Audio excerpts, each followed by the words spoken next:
Good morning વિદ્યાર્થી મિત્રો.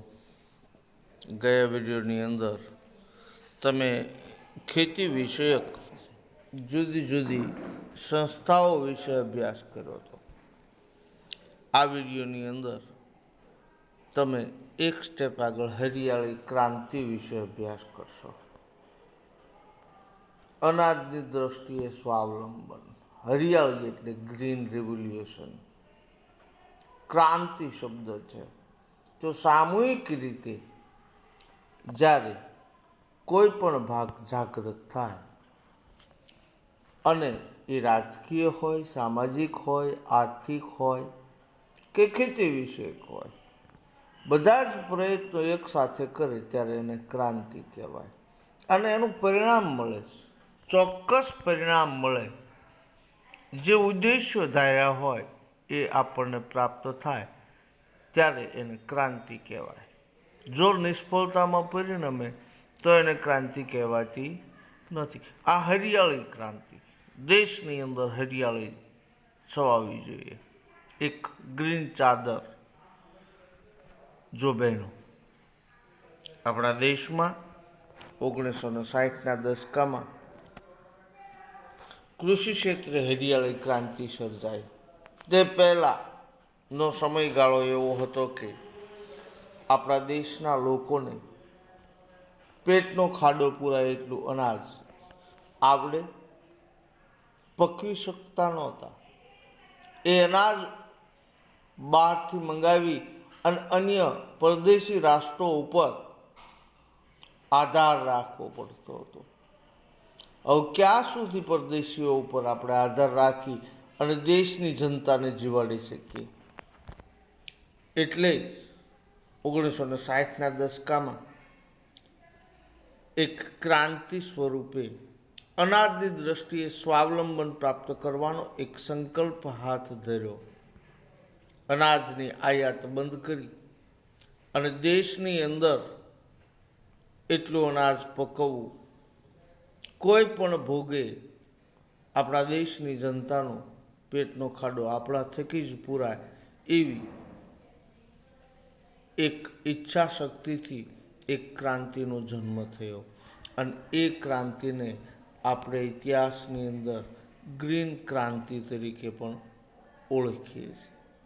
જો કે અનાજની દ્રષ્ટિએ આપણે બીજા ઉપર અવલંબિત રહેવું એટલે આપણી સ્વાધીનતા ઉપર કોઈ અંકુશ મૂકી શકે. કારણ કે કોઈ પણ પરિસ્થિતિ સામે લડવા અને એ લડત મક્કમતાથી લડી શકે, પણ ભૂખ સામે મક્કમતાથી લડી શકાતું નથી. એટલા માટે જ આપણે અનાજની દ્રષ્ટિએ સ્વાવલંબન પ્રાપ્ત કરવા માટે આ યોજના અન્વયે કેટલાક મુદ્દાઓ હાથ ધર્યા. અને એ આ મુદ્દાઓ નીચે પ્રમાણે છે. હવે જોશો તો ખ્યાલ આવશે. બિયારણની સુધારેલી જાતોથી રાસાયણિક ખાતરનો વધારે ઉપયોગ કરી ખેડૂતોનો પ્રચંડ પુરુષાર્થ, બીજ વિતરણની વ્યવસ્થા, સિંચાઈની સગવડતાઓની સુધારાની સવલતો વગેરે પરિબળો દ્વારા કૃષિ ક્ષેત્રે ઉત્પાદન થયેલા અસાધારણ વધારાને ગ્રીન રેવોલ્યુશન તરીકે ઓળખવામાં આવે છે. હરિયાળી ક્રાંતિનો મુખ્ય ઉદ્દેશ તો કૃષિ ઉપજમાં વધારો કરવાનો હતો. ખેડૂતોને વધુ પ્રમાણમાં રાસાયણિક ખાતરો અને કીટનાશકોનો ઉપયોગ કરવા માટે પ્રેરિત કરવાના હતા. કૃષિ ઉપજમાં વધારો કરી આ લક્ષ્યાંકને પાર પાડવામાં આપણને સફળતા મળી છે. હરિયાળી ક્રાંતિથી ઘઉં અને ડાંગરના પાકમાં વિક્રમજનક, જેની કલ્પના નહોતી એનાથી વિશેષ એવું ઉત્પાદન થયું છે. દેશમાં જ્યાં પહેલાં ખાદ્ય અન્નની અછત હતી ત્યાં આજે પર્યાપ્ત ભંડારો ભરાવા લાગ્યા. એક સમયે ભારતમાં દુષ્કાળ સમયાંતરે આવતો, એ પણ કસોટી કરતો. હરિયાળી ક્રાંતિ પછી તેની ખાસ અસર જોવા મળી નથી. આજે અનાજના આપણા દેશમાં બફર સ્ટોકને કારણે દુષ્કાળ કે અછતની પરિસ્થિતિને પહોંચી વળવાનો આપણે દ્રઢ જે સંકલ્પ કર્યો હતો એમાં સાર્થક થયા છે. બફર સ્ટોક શબ્દ આવ્યો, તમારા માટે નવો છે. કે અનામત રાખેલો જથ્થો શેનો? તો કે કૃષિનો. એ જથ્થાનો ઉપયોગ ખાસ કરીને આપણે અત્યંત કટોકટીના સમયે રાષ્ટ્રની જનતા માટે જાહેર કરવાનો છે. એને એ બફર સ્ટોકનો ઉપયોગ કહી શકાય. આજે જુઓ તમે, કોરોના મહામારી કાળ ચાલી રહ્યો છે, ત્યારે અનાજની અછત, ઉત્પાદન ઓછું, ત્યારે આપણી પાસે પડેલો સ્ટોક વિના મૂલ્યે દેશના લોકોને જીવાડવા માટે આજે આપણે મફત આપી રહ્યા છીએ. એ અન્ન ક્ષેત્રનું સ્વાવલંબન જ સૂચવે છે કે આપણી પાસે સ્ટોક છે અને દેશની જનતાને અત્યારે એની જરૂર છે, અને એને જીવાડવા માટે આપણે એ ખાદ્ય ચીજો એના ઘર સુધી પહોંચાડવી. અનાજ ક્ષેત્રે દેશનું સ્વાવલંબન એ હરિયાળી ક્રાંતિનું સીમાચિહ્ન ઐતિહાસિક સિદ્ધિ ગણાવી શકાય. આજે રોકડિયા પાકોનું વધતા કઠોળ અને ધાન્ય પાકોનું વાવેતર ઘટ્યું છે. એક બાજુ પાકનું પુનરાવર્તન થતાં જમીનની ફળદ્રુપતા પણ ઘટી છે, ખેતરોના કદ પણ નાના થયા છે. ટેકનોલોજીના ઉપયોગ કરીને જે પ્રગતિ સાધી છે ત્યાં સુધી આપણે હરિયાળી ક્રાંતિ માટે સજ્જ થવું પડશે. બીજી બાજુ આપણે જ્યાં વીજળી ઉપકરણો પહોંચાડ્યા છે, સિંચાઈનું પાણી પહોંચાડ્યું છે, એવા વિસ્તારો આજે ધનધાન્યથી લહેરાતા ખેતરો જોઈ અને આનંદની સ્ફૂર્તિ થાય. ત્યાર પછી આગળ વધતા આગળનો એક મુદ્દો છે ભારતીય અર્થતંત્રમાં કૃષિનું યોગદાન. જોશો તમે નીચે તો કૃષિમાંથી કેટલી આવક થઈ. સહજ છે કે આપણે આવક કૃષિની અંદર 22% થી 25% જેટલી જ છે. મનુષ્ય ધન વધારે રોકાયેલું છે, છતાં આઝાદી પછી આપણે એની અંદર બાગાયતી ખેતી, ફૂલોની ખેતી, ફળફૂલની ખેતી અને ચાની નિકાસ કરી અને વિદેશી હુંડિયામણ કમાવાના પ્રયત્નો કર્યા છે. હાથ ઉપર હાથ ધરીને બેઠા નથી. ત્યારે ખેતી ભારતમાં મુખ્ય વ્યવસાય છે. આઝાદીના સમયે કૃષિને જે ભારણ હતું હવે આંશિક રીતે ઓછું થયું છે. તેમ છતાં ભારતના અર્થતંત્રમાં તેનું યોગદાન ઘણું છે. તે દેશના લગભગ અડધો લોકોને રોજગારી પૂરી પાડે છે. કૃષિ ક્ષેત્રે ઘરેલું પેદાશોનો લગભગ GDP 17% હિસ્સો ધરાવે છે. ભારતની મહત્વની કૃષિ પેદાશોમાં ચોખા, ઘઉં, તેલીબિયાં, કપાસ, શણ, ચા, શેરડી, તમાકુ, બટાકા વગેરે અને તેની નિકાસથી વિદેશી હુંડિયામણ પ્રાપ્ત થવા લાગ્યા છે. ખેત પેદાશના ઉત્પાદનમાં વિશ્વભરમાં ભારત બીજા સ્થાને ખસી રહ્યું છે, અને એનાથી આગળ વધીને કદાચ આવનારા દિવસોની અંદર જો આની આ જ ગતિએ પ્રગતિ ચાલુ રહી તો વિશ્વની અંદર સૌથી વધારે ધનધાન્ય પકવતો દેશ બની રહેશે. સુતરાઉ કાપડ, ખાંડ, કાગળ, તેલ વગેરે ઉદ્યોગોમાં તથા ખાદ્ય સામગ્રીને લગતા પ્રસંસ્કરણ ઉદ્યોગો માટે કાચો માલ પણ ખેતીમાંથી જ ઉપલબ્ધ બને છે. કૃષિ ભારતના લોકોનો ખોરાક તો પૂરો પાડે જ છે, સાથે સાથે આર્થિક ઉપાર્જનનું એક માધ્યમ બની રહ્યું છે. જો કે ભારતને સૌથી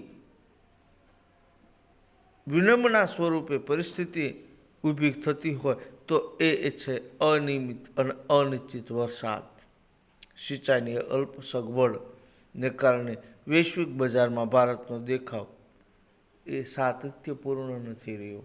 જે જોઈએ એટલી ઝડપી પ્રગતિ નથી રહી, છતાં આપણે ધીમી ગતિએ એ પ્રગતિ કરી રહ્યા છીએ. એ આપણા માટે હકારાત્મક પાસું છે. આજે આપણા માટે એક મહત્ત્વનો મુદ્દો છે અને એ કાયમ માટે આપણે હર હંમેશ જાળવવો પડશે. એ છે અનાજ સંરક્ષણ. આપણે ઉત્પાદન કરવાથી અહીંયા આપણે દેશની પ્રગતિ પૂરી નથી થતી. ઉત્પાદિત થયેલું અનાજ એને સાચવણી ક્યાં રાખવું એ મોટો વિકટ પ્રશ્ન છે. ઉત્પાદન તો આપણે કરી નાખ્યું, પછી શું? તો કે એ ઉત્પાદનને સાચવી રાખવું, જ્યારે કપરા કાળમાં એનો ઉપયોગ કરવો હોય તો કરી શકાય. તો એના માટે ભરવા માટે સરકારી ગોડાઉન શીતગૃહોની જરૂર છે, જે આપણી પાસે અલ્પસંખ્યક છે, ઓછા છે. પરિણામે પહેલાં તો આપણે ઉત્પાદન કરતાં પહેલાં આપણે વિચારવું પડશે કે ઉત્પાદિત થયેલું અનાજને મૂકશું ક્યાં, રાખીશું ક્યાં? તો આજે એવા સ્ટોરેજો ઊભા કરવા પડશે. બફર સ્ટોક જે છે વધારાનો, જે નિકાસ કરતાં પણ વધે છે, એ સ્ટોકને સાચવવા માટે એક સ્ટોરેજની તાતી જરૂરિયાત છે. અને તો જ આપણે આપણો જે સંકલ્પ છે હરિયાળી ક્રાંતિનો, એ પૂર્ણ કરી શકશું. આજે કોઈ પણ દેશ માટે અન્ન સુરક્ષા જરૂરી છે. જો અનાજની માંગ વધતી જતી હોય અને અનાજની મોટા પાયે આયાત કરવી પડતી હોય તો તે દેશ માટે તેની રાજકીય સ્વતંત્રતા જોખમમાં મુકાઈ શકે તેમ છે. હરિયાળી ક્રાંતિને લીધે આપણે અનાજ ઉત્પાદનમાં સ્વાવલંબી બન્યા છીએ. અનાજ ઉત્પાદનમાં વધારાની સાથે દેશની કુલ વસ્તીમાં પણ વધારો થયો છે. જેટલું વધારે આપણે કૃષિ ક્ષેત્રે ઉત્પાદન પ્રાપ્ત કર્યું છે, એનાથી વધારે બમણી વસ્તી વધી છે. તો આપણે નિકાસ કરતાં આપણા દેશની અંદર વધતું પોપ્યુલેશન જ આપણું ઉત્પાદન છે એ ચાવી જાય છે, ખાઈ જાય છે. એટલે નિકાસલક્ષી વસ્તુઓ વધતી નથી અને પરિણામે આપણું ઉત્પાદન દેખાતું નથી. આપણે પાછળ રહી જઈએ છીએ. એનું એક મુખ્ય કારણ આ પણ છે. એટલે દેશની વસ્તી વધારાની સામે થોડી બ્રેક મારવી પડશે. સાથે સાથે 1951માં દેશની વસ્તી 36 કરોડ 10 લાખની હતી.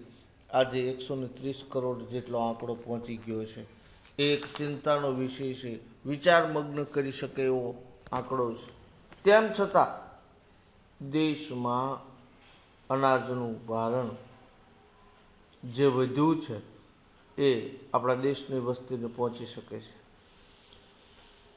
છેલ્લા 5 વર્ષમાં અનાજનું ઉત્પાદન વધ્યું છે. 50-51માં 51 કરોડ ટન હતું, તે 13-14ની અંદર 2013-14ની અંદર એની સપાટી વટાવી વિક્રમજનક ઉત્પાદન થયું છે. 265.04 ટન થયું છે.